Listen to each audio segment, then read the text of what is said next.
नमस्कार, मैं हूं सोनिया और आप देख रहे हैं RSN एक्सप्रेस। और आज हम फिर से लाइव जुड़े हैं हिसार के मिनी सेक्रेटरीट से, जो कि बन चुका है धरना स्थल। एक किस्म से यहां पर धरनों की जो है तादाद कम नहीं होती है, बढ़ती ही जाती है। पहले यहाँ पर बहुत टाइम से जो धरना लगा हुआ था वो PTI टीचर्स का था, किसानों का था, साथ ही आज एक और नया धरना उसके अंदर ऐड हो चुका है, वो है पटवारियों का। तो उसके अलावा जो धरना है जो काफ़ी टाइम से चल रहा है वो है संजीवनी हॉस्पिटल के स्टाफ का। तो ये लोगों जिनको कि कोरोना वॉरियर्स के नाम से भी जाना जाता है, उन बेचारों का हाल आज इतना बुरा हाल हो चुका है इनका कि ये यहाँ पर इतने टाइम से बैठे हुए, लेकिन इनकी फिर भी कोई सुनवाई नहीं हो रही है अभी तक। फिर भी जो भी बात है सारी एक बार इनसे जानकारी हम हासिल कर लेते हैं, तो जान लेते हैं आखिर पूरा मामला है क्या। नमस्कार मैम। नमस्कार जी।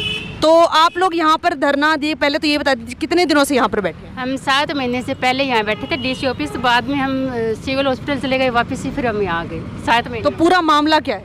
मामला ये है कि हमें निकाल दिया गया है। अच्छा, हाँ जी। कहाँ से? संजीवनी हॉस्पिटल से। कारण कोई कारण नहीं है, जो कोरोना चला गया आप भी जाओ, अगर कोरोना तीसरी लहर आएगी तो आपको वापस लिया जाएगा। तो कितना टाइम हो गया था आपको वहाँ पर काम करते हुए? हमें 2.5 महीने के करीब काम किया था वहाँ पे। अच्छा, हाँ जी। तो फिर जब आप लोगों को निकाला गया तो आपने एक बार भी कोई उनके खिलाफ ये नहीं पूछा नहीं कि भैया आप क्यों हमें निकाल रहे हो?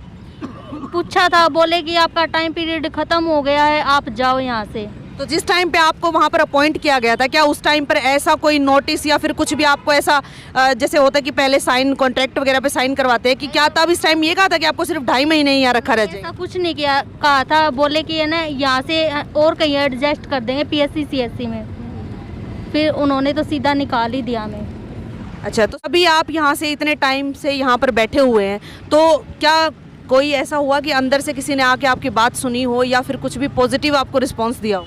पहले तो मैं सोनिया जी और RSN न्यूज़ का धन्यवाद करना चाहता हूं कि आप लोगों की बाइट दिखाते हैं। हमारी काफ़ी दिन से लड़ाई चल रही है प्रशासन के खिलाफ।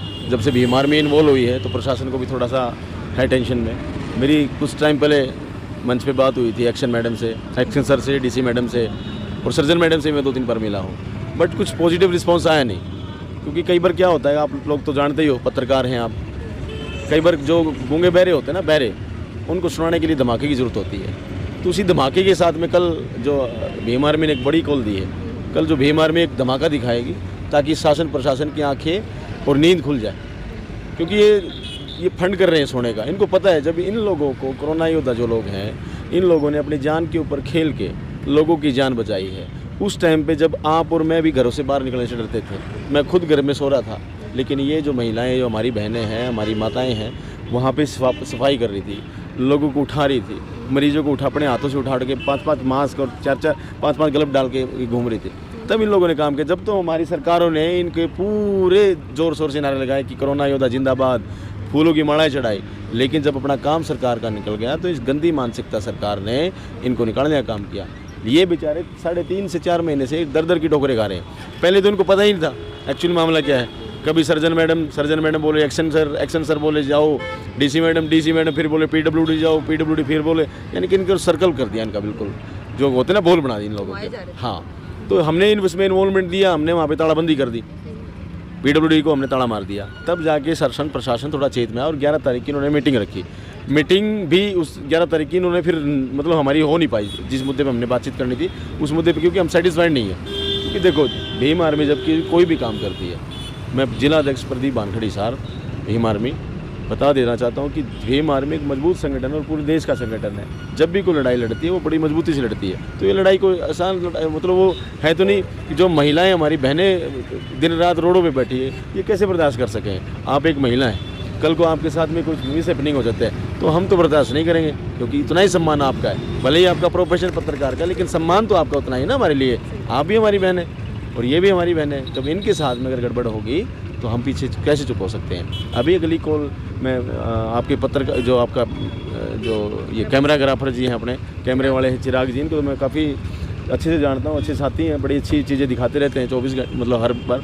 और मैं आपको भी कहना चाहता हूँ कि शाम को हमने 4 बजे कॉन्फ्रेंस रखी है, ताकि कल की 18 तारीख जो हमने एक बड़ा जुलूस निकालना है यहाँ पे, ताकि जो सोए लोग हैं उनको पता चले कि ये लोग मतलब अपने बिना जीते मानेंगे नहीं। क्योंकि देखो, भीम आर्मी जो लड़ाई लड़ती है 69,000 शिक्षक भर्ती का मामला था, हमने वो लड़ा, माननीय चंद्रशेखर भाई ने वहाँ पे वो जीते। तो और मामला था, पुलिस भर्ती का मामला था, हमने वो जीता। यानी कि जब भी हम किसी मामले में जाते हैं, हम वहाँ पे हारते नहीं हैं, हम वहाँ पे लड़ते हैं, क्योंकि लड़ा के लोग लड़ते हैं। तो मतलब पूरी उम्मीद है कि इनको भी इंसाफ ज़रूर मिलेगा। तो सर एक बात और मैं आपसे जानना चाहूँगी कि इस तरह के जो भी ये धरने प्रदर्शन हुए या इन मुद्दों में आप आते ही रहते हैं, तो यहाँ पर तो आपका आना ही जाना लगा रहता होगा, तो कभी ऐसा हुआ है कि यहाँ पर आपको कोई भी धरना प्रदर्शन ना दिखाओ? ऐसा कैसे हो सकता है जी, क्योंकि ये सरकार धरना प्रदर्शन की सरकार हो चुकी है। जितने तो मुर्दाबाद के नारे इस सरकार में लगे हैं, मुझे नहीं लगता इतिहास में कभी लगे होंगे जब से देश आज़ाद हुआ है। देश आज़ाद तो कहाँ हुआ है, मेंटलिटी से तो हम आज भी गुलाम हैं, लेकिन जब से हम कुछ आज़ादी जी पाए कॉन्स्टिट्यूशन के बाद में, तब से ये मुर्दाबाद के नारे नहीं लगे जितने इस सरकार में लगे हैं। ये लोग तानाशाही लोग हैं, ये हर वर्ग को दबाना चाहते हैं। आप कोई अच्छी बात कर लो, आप कोई इनके खिलाफ बात कर लो अपने पत्रकार अपना प्रोफेशन के हिसाब से, कल को आपके ऊपर दबाव आना शुरू हो जाएगा। ये 100% सच है, लेकिन आप लोग अपनी बातें दिखाते नहीं, बिकॉज ऑफ कुछ प्रोटोकॉल होते हैं आप लोगों के भी। लेकिन हमें पता है, हमारे बहुत सारे मीडिया कर्मी साथी हैं गुड़गांव, दिल्ली, नोएडा में, मैं वहीं पे रहा हूँ, तो लोगों को पता है कि आप लोगों के साथ में बड़ी जाती होती है। तो आप, ये सरकार गंदी मानसिकता की सरकार है, और ये सरकारें अगर इस तरह रही ना, तो आज का युवा, देखो मैं युवा हूँ, आप एक पढ़ी लिखी महिला हैं, मैं भी एक पढ़ा लिखा इंसान हूँ, और हम पढ़े लिखे होने के बाद में अगर सरकार कॉन्स्टिट्यूशन का हनन करेगी, उसके ऊपर हमला करेगी, तो हम कैसे बर्दाश्त करेंगे? आप तो जानती हैं बाबा साहब ने जो कॉन्स्टिट्यूशन लिखा, उसमें सबसे पहले कानून मंत्री पद पे रहते हुए उन्होंने अपना इस्तीफा दे दिया कि महिलाओं को अगर सम्मान नहीं मिलेगा तो मुझे मंत्री पद नहीं चाहिए, क्योंकि महिलाओं के सम्मान में भीम आर्मी मैदान में हम उस बाबा साहब की निभाई हैं। और जब तक महिलाओं का सम्मान नहीं मिलता, 35 नर्सों को, हमारी ये बूढ़ी माताएं बैठी हैं, इनको अगर इनकी जो रोजी रोटी नहीं मिलती तो हम घर पे कैसे बैठ सकते हैं? ये लड़ाई हम जीत के रहेंगे, 100% जीत के रहेंगे। कल की एक कॉल है, हो सकता है बड़ी कॉल की, तो हम पूरे हरियाणा स्तर की कॉल करेंगे। माननीय चंद्रशेखर भाई के संज्ञान में भी मामला जा चुका है, हमने उनसे भी डिस्कस किया था, क्योंकि उनके पीए से मेरी बात हुई थी परसों, तो उन्होंने भी कहा कि ठीक है, हम अभी थोड़ा इलेक्शन में बिजी हैं, after some time will decided कि हम कुछ करें।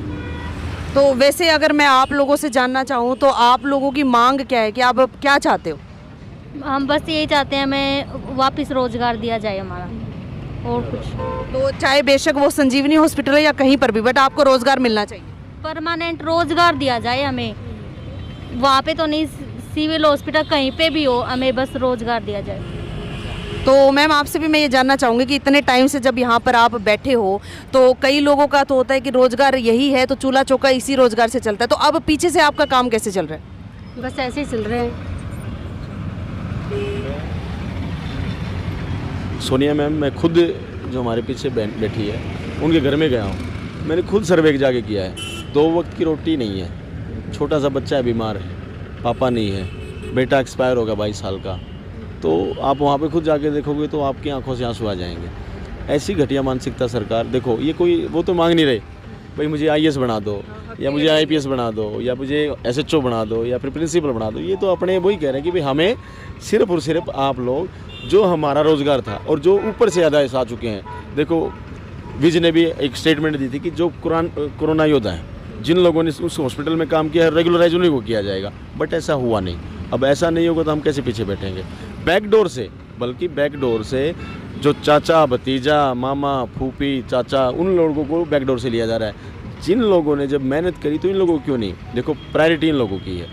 बेचारे ये लोग, मतलब आप समझो, जब रास्ते खाली थे तब ये सेवा कर रहे थे, अब सब चीज़ ओपन हो गई तो इन लोगों को मतलब आपने रोड पे बिठा दिया, तो ये रोड पे तो नहीं बैठेंगे, क्योंकि देश का युवा जाग चुका है। अब इन लोगों की मांग यही है कि मैं ये माता जी हमारी दिन रात हमारे साथ में बैठी रहती हैं, बहन जी हमारी दिन रात हमारे साथ, बहन पूनम हमारे साथ में बैठी रहती है घर पे। ये बेचारे लोगों से गुहार करते कि हमारी वो करो, हमारा समर्थन करो। लेकिन अब संयुक्त किसान मोर्चा, किसान यूनियन, पगड़ी समाल जट्टा, PSF, डास्पी, भीम आर्मी और तमाम संगठन, जो सर्व कर्मचारी संघ, सिंचाई कर्मचारी संघ, बहुत सारे संगठन से मेरी डिस्कशन हो चुका है। कल हम एक अच्छा धमाका करेंगे और उस धमाके में प्रशासन शासन के कान खुलेंगे। तो देखा आप सब ने कि इतने टाइम से जब यहाँ पर ये लोग शांति प्रिय तरीके से यहाँ बैठे हुए थे, बस अपने मांगों के बारे में अंदर बात करना चाह रहे थे कि भी इनकी मांगें पूरी करी जाए।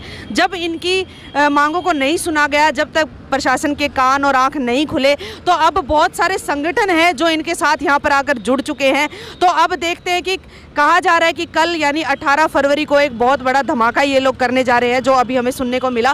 तो देखते हैं कि कल ऐसा क्या होने वाला है और क्या उसके बाद इनकी बातें सुनी जाएंगी, क्या इनको रोजगार दिया जाएगा जो इतने टाइम से ये धरना यहाँ पर चल रहा है, क्या वो फाइनली कल यहाँ से उठ जाएगा। तो ये तो देखने वाली बात होगी। तो मैं सोनिया अपने सहायक चिराग के साथ आप सबके सामने फिर से हाजिर होंगे, तब तक के लिए नमस्कार।